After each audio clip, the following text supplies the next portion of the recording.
नमस्कार दोस्तों, उम्मीद करते हैं आप सब अच्छे होंगे, स्वस्थ होंगे और अपनी पढ़ाई में मस्त होंगे।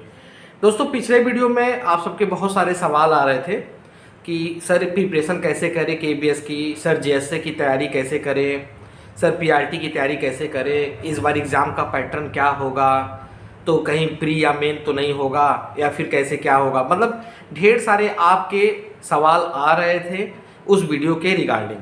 तो मैं देखिए, एक बात तो मैं स्पष्ट करना चाहूँगा, बताना चाहूँगा आप सबको कि अभी ऐसी कोई सूचना नहीं है कि आपका एग्ज़ाम जो है चरणबद्ध तरीके से होगा, यानी कि प्री होगा, मेन होगा, उसके बाद जो है इंटरव्यू होंगे। इस तरह से कोई अभी सीन नहीं है। ये चीज़ बना था, एक प्रस्ताव तैयार हुआ था जो कि मैं 6 महीने पहले ही वीडियो के माध्यम से आपको बताया था कि प्री और मेन होगा, इस आधार पे आपका सिलेक्शन होगा। लेकिन फिर बाद में एक भारी विरोध के चलते केबी ने खुद नोटिस निकाल के इस चीज़ का खंडन किया और उसको निरस्त कर दिया।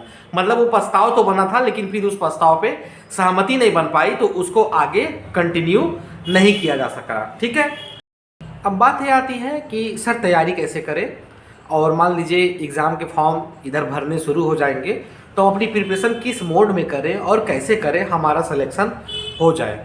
बहुत सारे बच्चे ऐसे सवाल पूछ रहे हैं। तो देखिए, मैं आपको बता दूं, तैयारी कोई बड़ी चीज़ नहीं है। उसको अगर आप कहते हैं ना कि अगर आप माइंड से अगर आप स्ट्रांग होंगे तो तैयारी करके निकाल ले जाएंगे और आपकी एक सीट कंफर्म हो जाएगी। बस ये है कि आपको यहाँ पे बुद्धि से काम लेना है, विवेक से काम लेना है, और इतना समझिए कि बहुत ज़्यादा पढ़ने की भी आवश्यकता नहीं है या बहुत कम पढ़ने की भी आवश्यकता नहीं है। पहली बात तो आप क्या कीजिए कि सिलेबस निकालिए। जो 2022 में जो एग्ज़ाम हुआ था, जो सिलेबस उन्होंने दिया था, उसको आप निकालिए और उसको निकाल के डिटेल आप उसको देख डालिए कि इसमें क्या क्या आया था, क्या क्या मतलब जो है हमारे सिलेबस में है। फिर उसके अकॉर्डिंग जो है, जो रेफरेंस बुक है, मतलब जो अच्छे राइटर की बुक है, उनको लीजिए, उनको पढ़िए। जैसे कभी बार क्या होता है ना कि ऐसे में बहुत सारे बच्चों को मैं देखा हूँ कि अभी एग्ज़ाम आए नहीं, 6 महीना पहले या साल भर पहले वो बच्चे क्या करते हैं कि कोई कोचिंग का सब्सक्रिप्शन ले लेते हैं। नहीं, ये देखो ये सर पढ़ा रहे हैं, इनका जो है सब्सक्रिप्शन ले लो, यहाँ पे जो है पेड कोर्स ले लो, इनको पढ़ो, उनको पढ़ो। तो क्या होता है ना कि जब हम किसी इंस्टीट्यूट वगैरह में जाते हैं तो वहाँ पे इतनी सारे कंटेंट ला के दिया जाता है और इतनी सारी चीज़ें पढ़ाई जाती है कि हमारा ध्यान जो है विचलित हो जाता है, और उसमें क्या होता है कि हम चूक कर देते हैं। मतलब वो एग्ज़ाम हम क्रैक करने से बच जाते हैं। ठीक है, जैसे मैं बहुत कोचिंग का मैं देखा हूँ कि आपको सिलेबस ना पढ़ा के सिलेबस के ऊपर वो बहुत ज़्यादा वो पढ़ा देंगे, या आपका बहुत ज़्यादा जो है टाइम बर्बाद कर देंगे। तो पहले बात तो आप उनसे बचिए। जो अच्छी, जो एथेंटिक जो बुक है उनको निकालिए, उनको पढ़िए। और सबसे बड़ी बात, जो 10 साल मतलब केबी के एग्ज़ाम में जो 10 साल के जो प्रीवियस ईयर के जो भी क्वेश्चन है उनको लगा डालिए। जैसे अच्छे अच्छे राइटर में आपको अगर देखेंगे तो एक यूथ कंपटीशन की आती है बुक, बहुत बढ़िया होती है। मैं उसको कहना चाहूँगा कि उसको ज़रूर ले लीजिएगा, उसका सॉल्व पेपर ले लीजिएगा। 10 साल का आप उसको लगाइए और देखिए कि क्वेश्चन का पैटर्न कैसा है। क्योंकि देखिए, जब नए क्वेश्चन बनते हैं ना तो वो क्वेश्चन ऐसा नहीं है कि एकदम नए होते हैं। उन्हीं क्वेश्चन में से उनको तोड़ के या थोड़ा घुमा के या शब्दों का जो है मतलब चयन करके या नए शब्द निकाल के उन क्वेश्चन को जनरेट किया जाता है।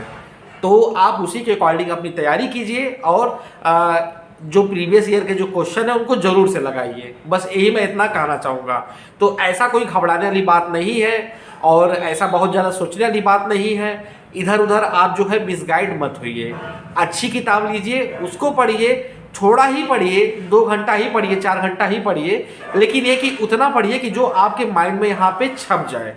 ठीक है, जैसे मान लो कि आप एक चैप्टर उठा रहे हो और उसको पढ़ रहे हो, तो उसमें जितने भी मतलब मेन पॉइंट हैं उनको हाईलाइट कर लो। एक हाईलाइटर अपने साथ रखिए, उनको हाईलाइट करते जाइए, और फिर हाईलाइट करने के बाद, पढ़ने के बाद एक सेपरेट आपके पास जो कॉपी हो चाहे नोट्स हो, उस पर उस चीज़ को लिखिए। इससे क्या होगा ना कि इससे आपके दिमाग में वो सारी चीज़ें छप जाएंगी कि हाँ चलो, आपने लिखने का भी अभ्यास कर लिया और उसको हाईलाइट करके पढ़ने का भी अभ्यास कर लिया।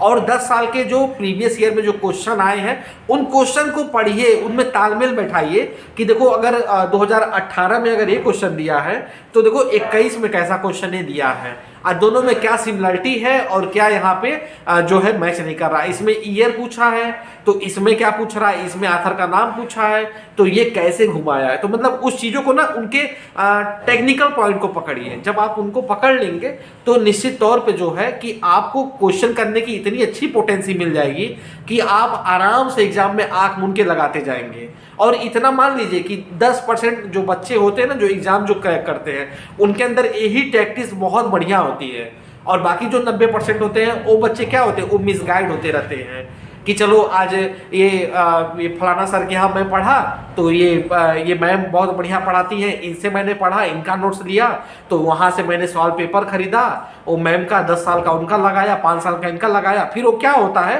कि वो मिक्सिंग हो जाता है, और जब वो बहुत ज़्यादा जब मिक्सिंग हो जाएगा, जैसे कहते हैं ना कि बहुत ज़्यादा जब आप पढ़ लेंगे तो फिर वो वही क्वेश्चन आप जो है गलत करके आएंगे, आपको 2 ऑप्शन सही लगेंगे, इसमें आपने गलत को टिक मार के आएंगे। तो ये चीज़ नहीं होगी। जब आप सही चीज़ों का आप काम करेंगे, सही फंडे पे आप काम करेंगे तो आपके साथ ये गलती नहीं होगी। तो यही मैं आपको सुझाव दूंगा, पढ़िए। बाकी जो नॉन टीचिंग के बच्चे हैं उनको भी मैं कहूँगा कि आप भी जो है प्रीवियस ईयर के क्वेश्चन निकालिए। आपके पोस्ट से रिलेटेड किताबें आती हैं मार्केट में, उसमें जो एथेंटिक जो बुक है उनको लीजिए, उनको पढ़िए। बहुत ज़्यादा पैनिक और बहुत ज़्यादा उस पर सोचिए मत कि अरे इसमें ये देख ले, ये देख ले, ये देख ले, तो वो ऐसे करने से नहीं होगा। पहले एक सीरियल वाइज चलिए, पहले आप बुक को लाइए, बुक को पढ़िए, सॉल्व पेपर लाइए, सॉल्व पेपर लगाइए और उनमें जो है उनके टेक्निकल पॉइंट को पकड़िए क्वेश्चन के। जब आप वो पकड़ लेंगे तो आपके क्वेश्चन ऑटोमेटिक लग जाएंगे। तो यही था, इतना मैंने आपको बता दिया, तो परेशान होने की बात नहीं है। एग्ज़ाम आपका अभी जो है, जो ये फेज वाइज वाली बात है अभी नहीं होगी, ठीक है। जो पुराना पैटर्न फॉलो कर रहा था केबी, उसी पैटर्न पे एग्ज़ाम होगा। दूसरा चीज़ कि एग्ज़ाम आपके ज़रूर होंगे, वैकेंसी ज़रूर आएगी। वैकेंसी कितने पोस्ट पे आएगी, तो वैकेंसी 15,000 पोस्ट पे आएगी। ये भी मैंने आपको बता दिया था, जिसमें टीचिंग और नॉन टीचिंग मिला के है, ठीक है। और क्या है कि आपके एग्ज़ाम होने हैं तो होने हैं, और आपको कहीं से भी निगेटिव नहीं होना है, अपने प्रति ज़्यादा आपको ऐसा नकारात्मक नहीं सोचना है, होपलेस नहीं होना है, डिमोरलाइज नहीं होना है, डिमोटिवेटेड नहीं होना है। अपनी तैयारी पे आपको फोकस करना है। आप अपने लिए पढ़ रहे हैं, आपको अपनी एक सीट निकालनी है। बाकी दुनिया क्या कर रही है, क्या सोच रही है, क्या नहीं बोल रही है, उसको वहाँ पे साइड करिए, ठीक है। तो एक सीरियल तरीके से, एक अच्छे तरीके से नोट्स को निकालिए, बनाइए, प्रिपेयर कीजिए, पढ़ाई कीजिए। इधर उधर की बातों में रहने से अच्छा है कि आप अपने पढ़ाई पे फोकस कीजिए, अपनी एक सीट निकालिए। और मैं इन्हीं सब के साथ आप सबसे विदा लेना चाहूँगा। आप सबको ढेर सारी शुभकामनाएं। बाकी अगर आप कुछ पूछना चाहते हैं तो आप कमेंट बॉक्स में पूछ सकते हैं। आप सबका स्वागत है। बहुत बहुत धन्यवाद।